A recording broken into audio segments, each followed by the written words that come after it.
Assalamualaikum warahmatullahi wabarakatuh. My name is Nur Aina Najwa binti Abdullah and I am from EDU550 3A. For the second assignment of Educational Psychology EDU550, I choose a topic regarding learning disruption problems among students with attention deficit hyperactive disorder, especially in children and in PPKI school. The aim for this study is to identify main factors of ADHD that can cause disruption to learning in school. The second one is to examine the best approaches and solutions to reduce challenges faced by ADHD students in their daily learning process. After reading multiple articles, I found 5 articles regarding ADHD in children that can support my research, such as My Metro 2022 explain that children with ADHD often have restlessness, difficulty sitting still, short attention span, and many more. And the last literature review is that from EMSA 2024, this article shows that Malaysian parents lack of knowledge regarding their children's progress in school. Most parents are in denial, and some refuse to bring their child to the specialist. Theories that I have learned through EDU550 that are most relevant to my topic, which is the first one is behaviorism by Skinner and Pavlov.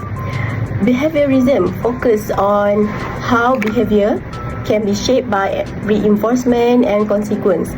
Teachers 1 and teachers 2 are able to manage ADHD in their classroom by providing positive reinforcement, such as praise or tokens.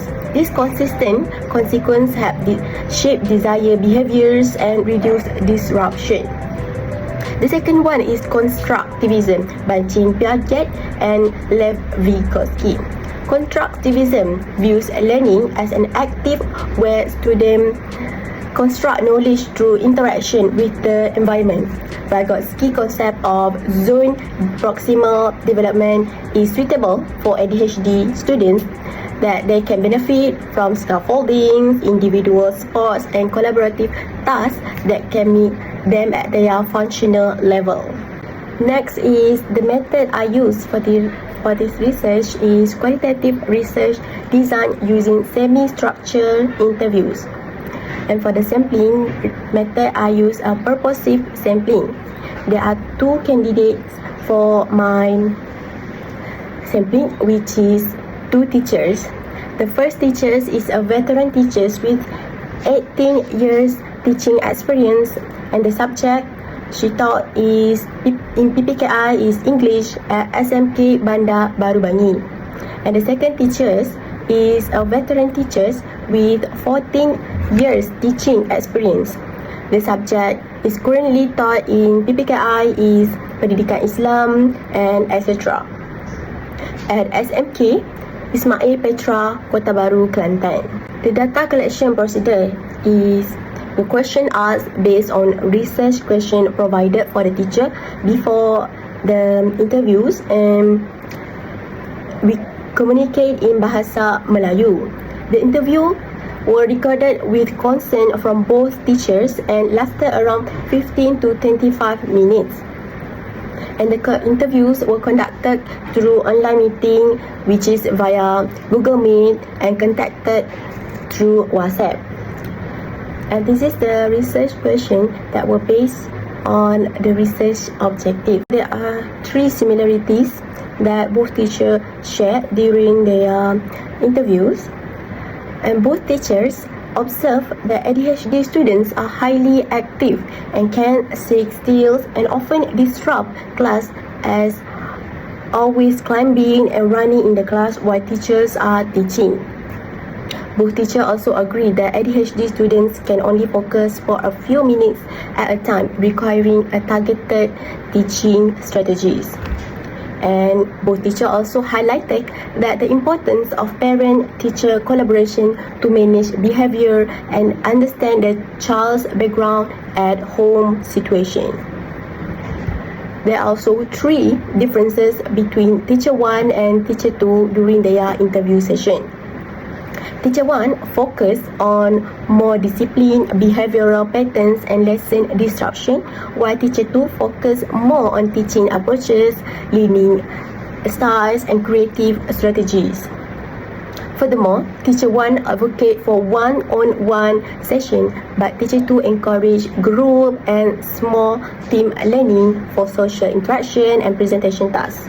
And last but not least, Teacher 1 less emphasize on tech tools but focuses more on the behavioral strategy, while Teacher 2 emphasize more on multisensory tools, TV or laptops and digital worksheet to keep students engaged.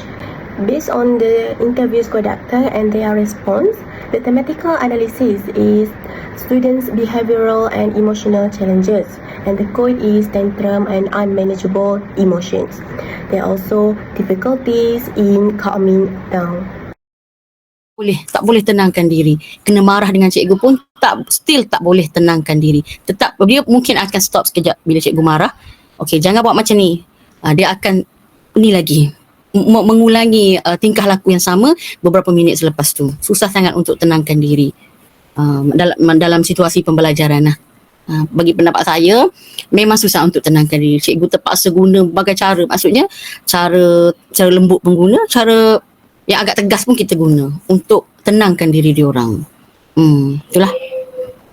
That is impact on learning environment, and the code is contagious emotional behavior, lesson interruption and unequal teachers attention. Memang mengganggu lah kalau dia dah bercampur dengan yang dia hyper tu satu, yang tak boleh duduk diam satu, yang tantrum satu, memang dia mengganggu kawan. Dia memang boleh mengganggu suasana dalam kelas, menjejaskan konsentrasi kawan-kawan. Kadang-kadang kawan-kawan yang lain pun yang diam tu tadi boleh turut sama juga, macam menjerit juga. Sebab dia kan perasaan dia orang kan insecure. Tengok kawan yang menjerit, dia macam nak menjerit sekali. Memang ganggu lah. The conclusion of my research is the studies reveals that ADHD poses significant challenges in the teaching on learning environment, particularly in inclusive or special education setting. Teachers are facing a lot of difficulties with ADHD students, such as tantrums, unmanageable emotion and lesson interruption in the class. Other than that, ADHD students are disrupting the learning environment for other students, causing their peers to have low concentration and affecting the students' emotional well-being. Despite these challenges and difficulties, both teachers acknowledge the cognitive potential of ADHD students. With appropriate support, many of these students can perform well in academically.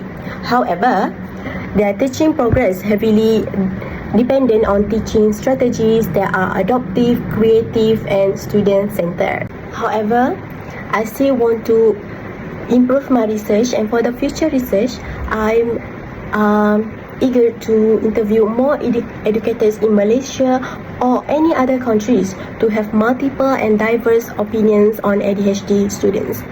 I will also visit the classroom or PPKI schools to see the real scenarios and learning environment in the classroom, comparing the experience between veteran teachers and new teachers in the same class in handling ADHD students.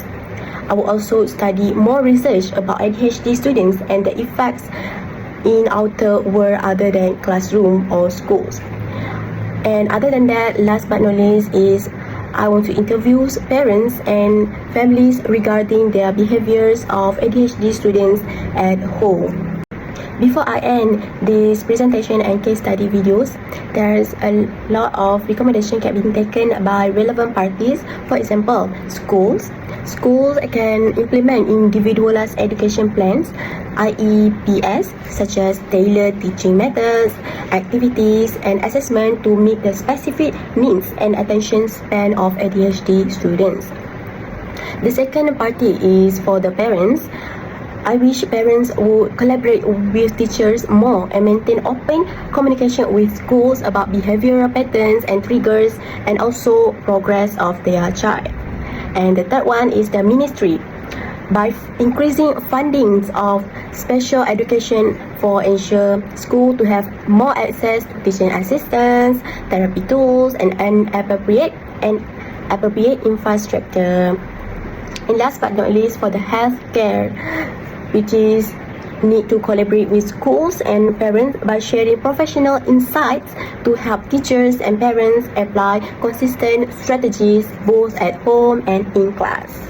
So that's all for me. Thank you for listening and watching my case study videos. And till the next time, bye.